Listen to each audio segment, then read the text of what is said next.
Body है जिस तरीके से हम मूवीज़ में देखते हैं बनाई जाती है, ये कैसे तय हुआ कि अगर एलियंस होंगे तो ऐसे होंगे या एलियंस हैं तो ऐसे हैं, जब पता ही नहीं है, एलियंस की असल पिक्चर ही नहीं है हमारे पास, तो मूवीज़ में एक ख़ास एलियन व्यू सर का बनाया जाता है। अस्सलाम वालेकुम, नमस्ते, सत श्री अकाल। उम्मीद करता हूँ ठीक होंगे, खुश होंगे। दोस्तों जहाँ रहें खुश रहें, माँ बाप का ख्याल करें, क्योंकि माँ बाप है तो सभी कुछ है। दोस्तों आज की हमारी वीडियो है, did India air force shoot down UFO in Imphal. आप देख रहे हैं अल्फा डिफेंस हिंदी में आपका स्वागत है। आज के इस वीडियो में हम लोग बात करेंगे इम्फाल के पास में स्पॉट किए गए यूएफओ के बारे में। आई एम श्योर जिस तरीके से मेन स्ट्रीम मीडिया ने इस न्यूज को कवर किया है, तो उस हिसाब से आप सभी को यह न्यूज ऑलरेडी मिल चुकी होगी। लेकिन जो लोग न्यूज के साथ में बजाए जाने वाले म्यूजिक को बर्दाश्त नहीं कर पाते हैं, उनके लिए मैं बता देता हूँ कि इम्फाल के पास में एक यूएफओ देखा गया था और उसको इंटरसेप्ट करने के लिए भारतीय वायुसेना की तरफ से अपने एयर डिफेंस सिस्टम्स और रफाल फाइटर जेट को स्क्रैम्बल किया गया था। अभी आप अपनी स्क्रीन के ऊपर इसी फुटेज को देख रहे हैं और मेन स्ट्रीम मीडिया की तरफ से जो इन्फॉर्मेशन दी गई है उसको अगर आप एनालाइज करेंगे तो आपको समझ में आएगा कि यहाँ पर कुछ और स्टोरी भी है।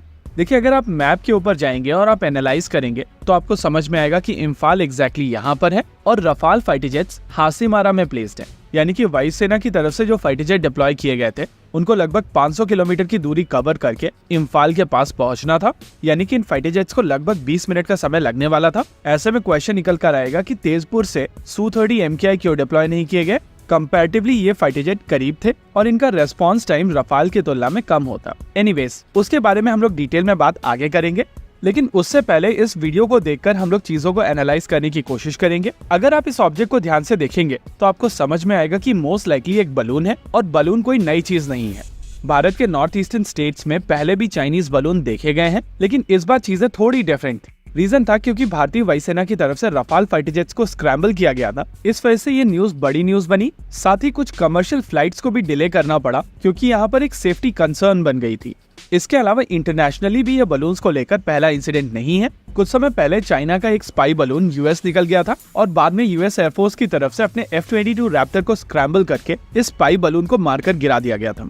यूएस में जो बलून मारकर गिराया गया था और इम्फाल में जिस तरीके का बलून देखा गया था उसमें कुछ सिमिलैरिटीज हैं और इसी वजह से माना जा रहा है कि ये जो यूएफओ साइटिंग हुई है वो बेसिकली चाइनीज स्पाई बलून है।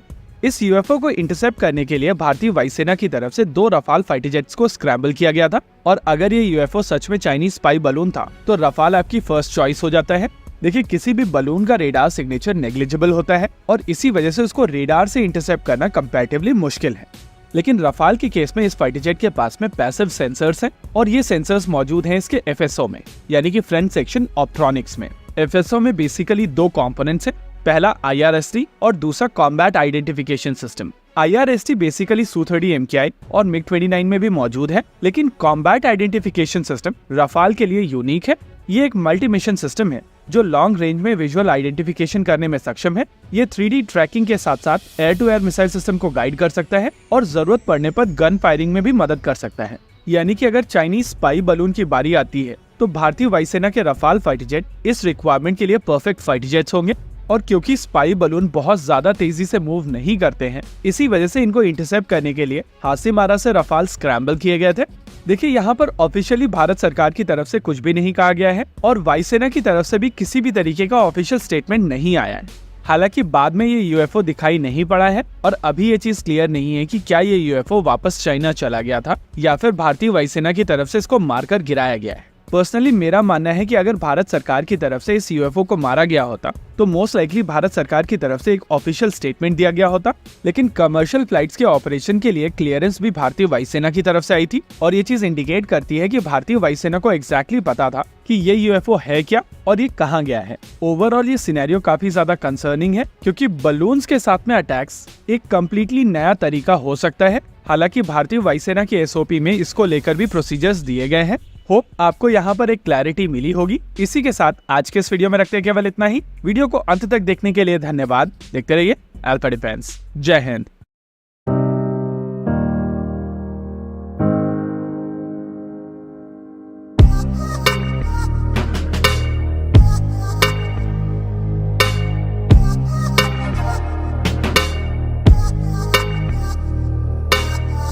एयरफोर्स इन्फॉर्मेशन बाद में एंड में नहीं दी जाती। पूरी दुनिया इसको गुप्त रखती है, पूरी दुनिया इसको छुपा के रखती है। चाइना के बलून वाला मामला भी अमेरिका की तरफ से भी आया था सामने कि उन्हें भी गिरा दिया गया था। ये एक नया तरीका चाइना ने ढूंढा है। चाइना ने ही ये बलून वाला सिस्टम शुरू किया है।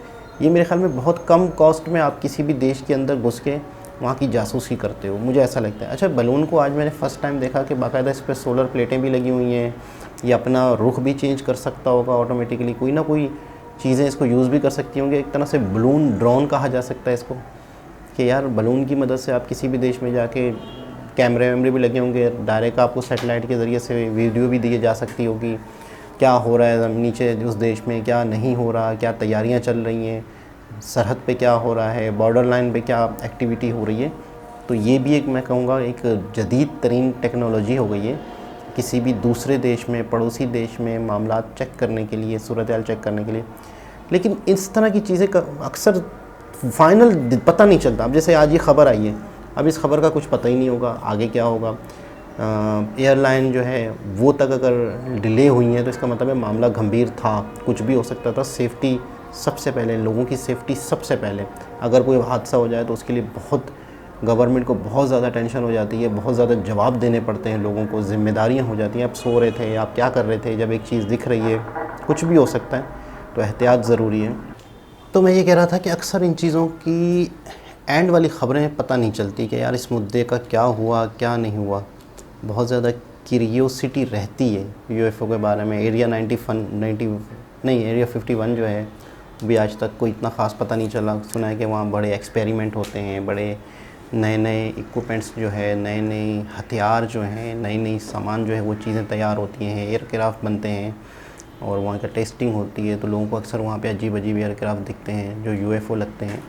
तो वो भी अभी तक नहीं पता। फिर अभी कुछ दिन पहले अमेरिका के ही किसी आर्मी के बंदे ने भी बहुत बड़ी बड़ी बातें की कि हमारे पास एक एलियन का बॉडी भी है और इतना पता है, और क्या हुआ क्या नहीं हुआ ये मैं नहीं बता सकता, ये नहीं पता।